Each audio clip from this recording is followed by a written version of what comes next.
Most people think FBI agents have mind-reading powers. Wrong. They're not psychic. They're not naturally intuitive. They're not born human lie detectors. But they see what you miss. You hear words. They watch behavior. You react to tone. They analyze patterns. And here's the uncomfortable truth. You get manipulated daily. In meetings, in negotiations, and relationships. Because you're listening to what people say, not what they reveal. I'm about to show you the exact system behavioral analysts use. And by the end of this, you'll never look at a conversation the same way again. Chapter 1. They ignore words. Most people focus on statements. He said he's fine. She said she understands. He said he didn't do it. Idiot. Words are cheap. Behavior is expensive. Former FBI behavioral expert Joe Navarro explains this clearly. In interrogation, agents prioritize nonverbal clusters over verbal claims. One gesture means nothing. Clusters mean everything. Lip compression, shoulder tension, delayed response, one signal noise, three signals together. Pattern. Psychology calls this baseline deviation. First establish normal behavior, then detect change. You don't notice change because you never observe baseline. You walk into a meeting distracted, phone buzzing, brain cluttered. An agent walks in scanning.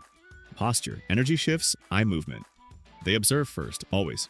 That's the first step. Observation without interpretation. You jump to conclusions. They collect data. Want to apply this? In your next conversation, say less. Watch more. How fast do they answer? Do gestures match words? Does tone shift on certain topics? Patterns reveal pressure points. But here's the problem, though. Observation without structure is chaos. Chapter 2. They control the frame. Most people react to the frame of the conversation. The loudest person sets tone. The most emotional person controls tempo. You follow. FBI interrogators reverse this. They set psychological temperature. Slow voice, relaxed posture, measured pacing. There's a concept in psychology called emotional contagion. Humans unconsciously mirror dominant emotional states. Stay calm, others slow down. Raise intensity, others tighten. Agents use this intentionally. You escalate unconsciously. Someone raises voice. You raise yours. Now it's war. Agent lowers voice. Subject leans in. Control. Frame control isn't dominance, it's regulation.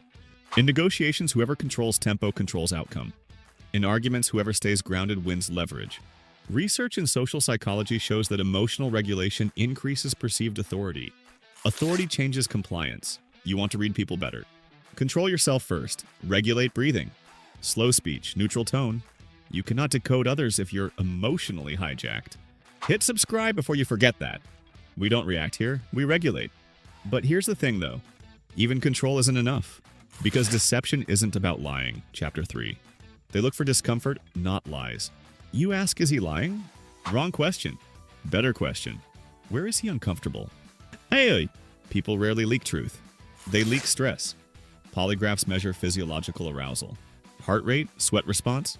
But stress doesn't always mean guilt. It means emotional load. Agents test topics. They move conversation across neutral and sensitive areas. Watch for spike. Pause length increases. Eye contact changes. Self-touch gestures rise. That's called pacifying behavior. Humans self-soothe under stress. Neck touch, face rub. Fidget, you ignore it. Agents flag it. But here's the crucial rule. One signal proves nothing. Clusters over time create probability. Most people overreact to one cue. Looked away, must be lying. Idiot. Context matters, pattern matters. You don't detect lies, you detect deviation. And deviation leads to deeper questions. That's how interrogation works.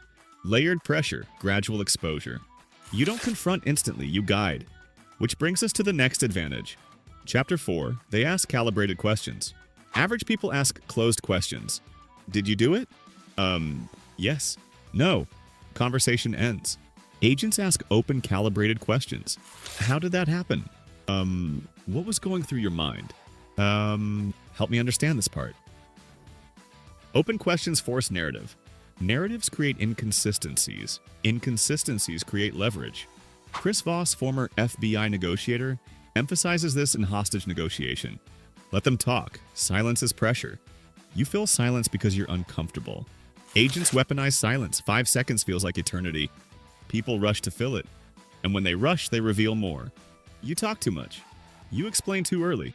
You defend yourself unnecessarily. Agents extract. Minimal words, maximum observation. Try this in meetings. Answer concisely, then pause. Let others expand. Watch who rushes to justify. Watch who overexplains. Overcompensation signals insecurity. Insecurity reveals leverage, but here's the final layer. The unfair one. Chapter 5.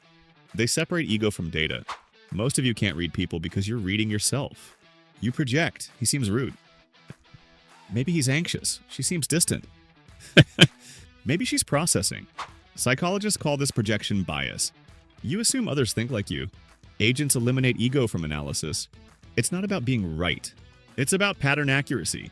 They treat conversations like data streams, not emotional battles. That detachment creates clarity. You take disagreement personally. They take it analytically. You defend identity. They gather information. If you want this advantage, detach. Observe like a scientist. What changed? When? After which topic? Document mentally. Patterns repeat. Humans are predictable under stress. Once you see the patterns, you can't unsee them. Now recap. They ignore words. They establish baseline. They control emotional frame.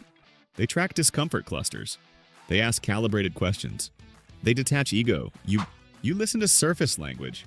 React emotionally, overtalk, project assumptions, miss patterns. And then you say you're bad at reading people.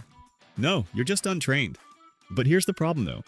Even if you master behavioral reading, if you can't control your own habits, others will still control you. Because self-discipline beats perception. That's why I made the next video breaking down how elite operators build unbreakable self-control under pressure. Because once you combine behavioral analysis with internal discipline, it's almost unfair.